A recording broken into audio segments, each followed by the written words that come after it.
In 1839, the Chinese government dissolved more than 1,000 tons of a foreign drug into the sea, using lime and salt water, destroying what amounted to an entire year's profits for British merchants in a single afternoon.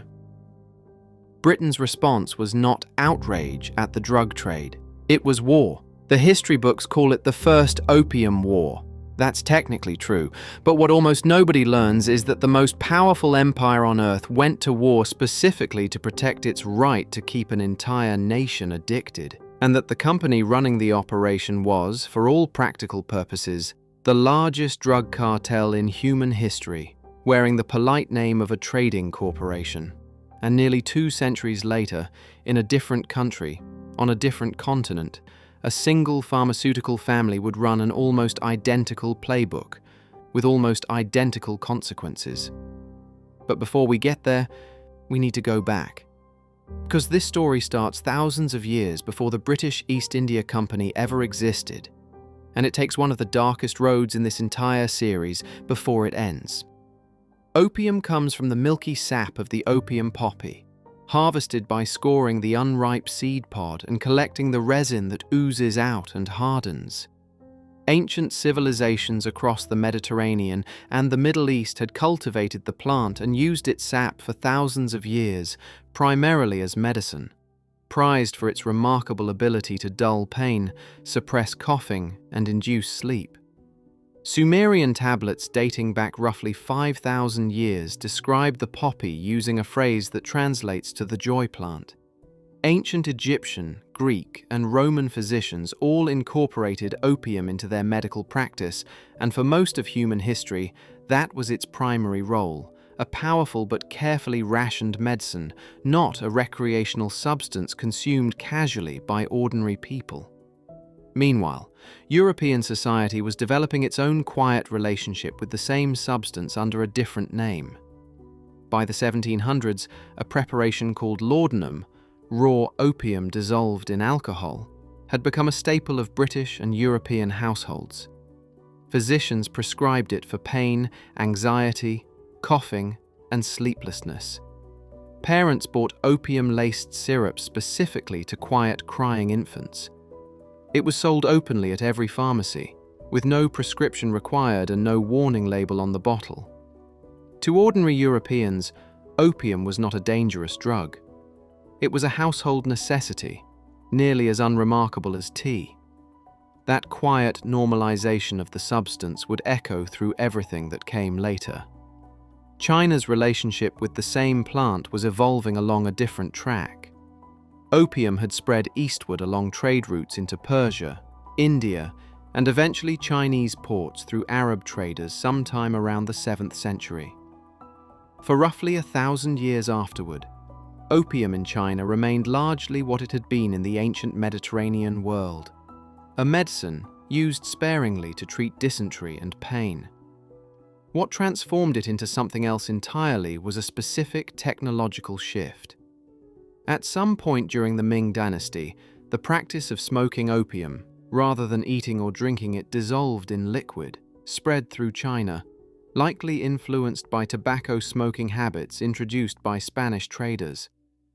Smoking opium produced a faster, more intense high than swallowing it ever could, and with that single change in delivery method, opium's identity in China began shifting from medicine toward recreational vice. And that shift is worth remembering, because a European trading company was about to notice exactly how profitable Chinese demand for opium could become and exploit it on a scale the ancient world had never imagined. By the early 1700s, Portuguese traders had begun importing opium from India into China for a modest profit. The British East India Company took notice, and by 1773 had positioned itself as the dominant supplier to the Chinese market.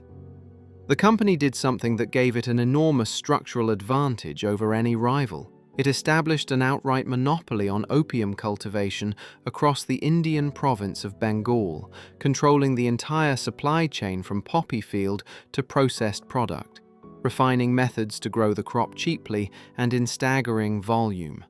To make that system work, the company forced Bengali farmers to accept cash advances that legally bound them to cultivate poppies instead of food crops, trapping entire agricultural communities in debt with no practical way out.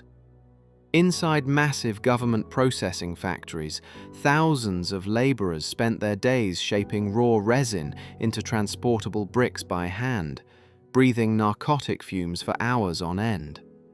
Imports of opium into China climbed from roughly 200 chests a year in the early 1700s to about 10,000 chests a year by the 1820s, each chest weighing well over 100 pounds. But there was a problem, and it was one the company solved with deliberate, calculated dishonesty.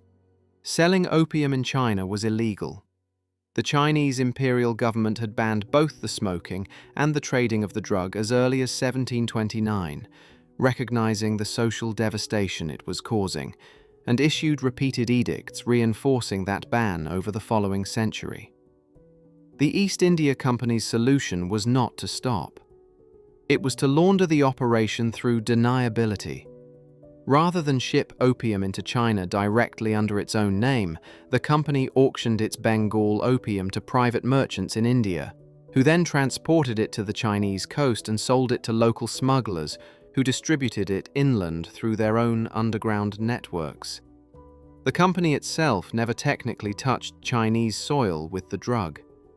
It simply collected the silver and gold the private traders brought back, profits from a trade it had engineered from beginning to end, while maintaining just enough legal distance to claim its hands were clean. The motive behind this entire system was, in its own way, almost mundane. Britain had developed an enormous appetite for Chinese tea, silk, and porcelain, and China would only accept payment in silver, steadily draining Britain's reserves of the precious metal. Opium became Britain's solution to a trade imbalance, a product China did not want but increasingly could not resist, used specifically to reverse the flow of silver back into British hands. By the 1830s, opium imports had ballooned past 30,000 chests a year, and the scale of what that meant in human terms was staggering. Historians estimate the number of opium users inside China had climbed to somewhere between 2 and 10 million people. Opium dens had spread through every major city. Addicts packed into dark rooms on wooden bunks. Desperate users reportedly sold their land, their clothing, and in the worst cases their own children, just to keep their pipes lit. Addiction had reached every level of Chinese society, from dock laborers to imperial officials, and opium had quietly surpassed even tea as Britain's single most valuable trade commodity across all of Asia. If you are finding this video interesting, hit subscribe. We cover stories like this every week, and you will not want to miss what is coming next. The opium trade did not just happen to benefit the British Empire. It was deliberately engineered, monopolized, and laundered through private smugglers specifically to solve a British trade problem at the direct cost of widespread addiction across an entire foreign nation that had explicitly outlawed the substance. In 1839, a newly appointed Chinese imperial commissioner named Lin Zexu decided enforcement had failed and escalation was the only option left. He ordered foreign merchants in Canton to surrender their opium stockpiles, confiscating more than 1,000 tons of the drug, and had it systematically destroyed by mixing it with lime, salt, and water, and flushing the resulting sludge out to sea. Lin even wrote a now famous letter directly to Queen Victoria, pointedly asking how British law could prohibit opium use within England itself, while British merchants profited from selling the same drug to the Chinese people. Britain's answer arrived not in writing, but with warships. The British government, framing the destruction of the opium as an attack on legitimate British property and free trade, dispatched a naval expedition to force China's hand. The resulting conflict, fought from 1839 to 1842, became known as the First Opium War, and British forces, armed with vastly superior naval technology, crushed Chinese defenses decisively. The Treaty of Nanking that ended the war forced China to pay reparations, cede the territory of Hong Kong to Britain outright, and open several additional ports to foreign trade, including, implicitly, the opium trade itself. China had been militarily compelled to accept the very drug its own government had tried to ban. When Chinese resistance to the trade resurfaced in the 1850s, Britain and France combined forces for a second Opium War, fought from 1856 to 1860, ending with Chinese forces decisively defeated again. And this time, opium was not merely tolerated through legal loopholes. China was formally compelled to legalize it outright. The wars devastated Qing Dynasty authority and prestige so thoroughly that historians consider them a direct contributing factor to the catastrophic Taiping Rebellion that followed, one of the deadliest civil conflicts in human history. China still refers to the era these conflicts initiated as the Century of Humiliation, and Hong Kong itself, the territory stripped away as a direct prize of the drug trade, remained under British colonial rule until 1997, a reminder written into geography of exactly what that humiliation had cost. There is a particular irony buried in how this story gets remembered today, one rarely taught alongside the basic facts of the Opium Wars. Decades after these conflicts ended, the German pharmaceutical company Bayer, the same company that gave the world aspirin, developed a new opium derivative in the 1890s and marketed it under a brand name meant to evoke strength and reliability: heroin. Bayer specifically promoted it, including to people already struggling with morphine addiction, as a safer, less habit-forming alternative, a claim that turned out to be catastrophically, lethally wrong. The same chemical family that had fueled imperial war profiteering in China resurfaced within a single generation, marketed by a respected European pharmaceutical company as medicine to a public that had no reason to suspect history was about to repeat itself. History repeated itself again, far more recently, on a different continent entirely. In 1996, an American pharmaceutical company called Purdue Pharma, owned by the Sackler family, launched a powerful, long-acting opioid painkiller called OxyContin, marketed aggressively to doctors as a safer option for treating pain, with a deliberately downplayed risk of addiction. Sales representatives flooded doctors' offices. Internal sales targets specifically prioritized pushing the drug, and revenue exploded from $48 million in its first year to well over $1 billion within just 4 years. Internal company documents later revealed during litigation showed that Purdue executives, including members of the Sackler family itself, were informed as early as the late 1990s that the drug was already being widely abused, crushed, snorted, and injected by people chasing a more intense high than the slow-release formula was designed to provide. The company kept marketing it aggressively anyway. By some estimates, more than 500,000 Americans died in opioid-related overdoses in the decades following OxyContin's launch. The same drug class, the same pattern of corporate denial in the face of internal warnings, and the same underlying chemistry that had built and broken empires 2 centuries earlier. And the story does not end there.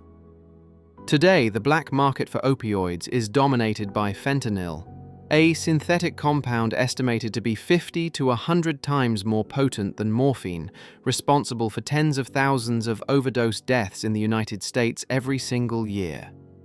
Many of the raw chemical precursors used to manufacture illicit fentanyl are traced back to factories in China, then trafficked through international networks into Western markets.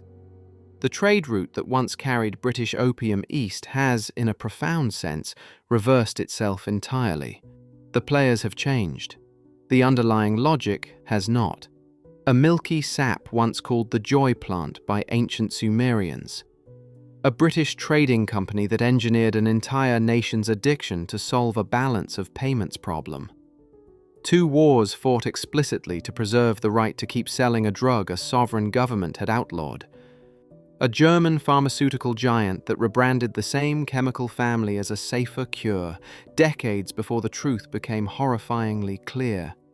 and an American pharmaceutical dynasty running an almost identical playbook a century later, leaving hundreds of thousands of graves behind it. The same molecule, the same denial, the same profit motive, surfacing again and again across centuries, in a pill bottle that might be sitting in a medicine cabinet somewhere close to you right now. If this story surprised you, subscribe for more deep dives into the hidden histories behind everyday things. We have got a lot more coming.